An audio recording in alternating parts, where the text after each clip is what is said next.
First लिखा है कि विलेज रे इनक्रीज होगला 5%। ओके तापर पुणी थे डिक्रीज होगला 5%।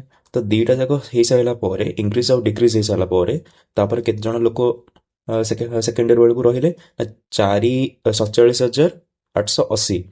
तो एबे देखिबा ये 5% माने केते 1/20 केमती ना 5/100 या जब आम काटिदेवा 1/20 होची ना।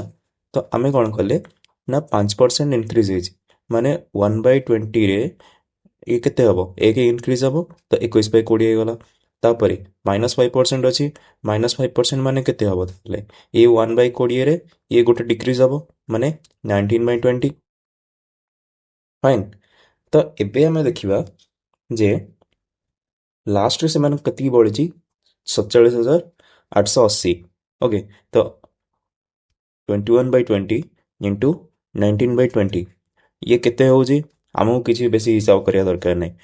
तो आमर देखि देइची कौन ना सेकेंड ईयर बेलू पपुलेशन केते 47,880।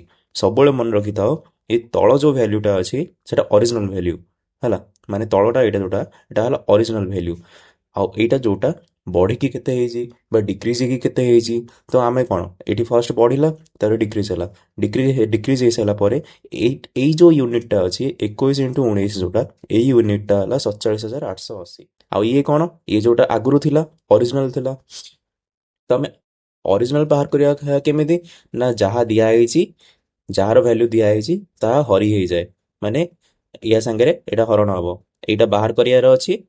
तो 20 × 20 एति कर सारा पर आम यहाँ डिवाइड करिया डिवाइड कौन हो देख 7 रे काटिया 7 × 21 742 केते 5 7 5 56 2 रहा 728 ये 0।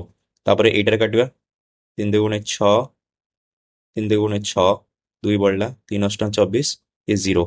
यहाँ जदि काटिबा 19 के 19 3 बढ़ला 19 ते 38 120 120 इंटू 20 और 20 तो यहाँ होगा 120 इंटू 400 केते हम 4,80,000।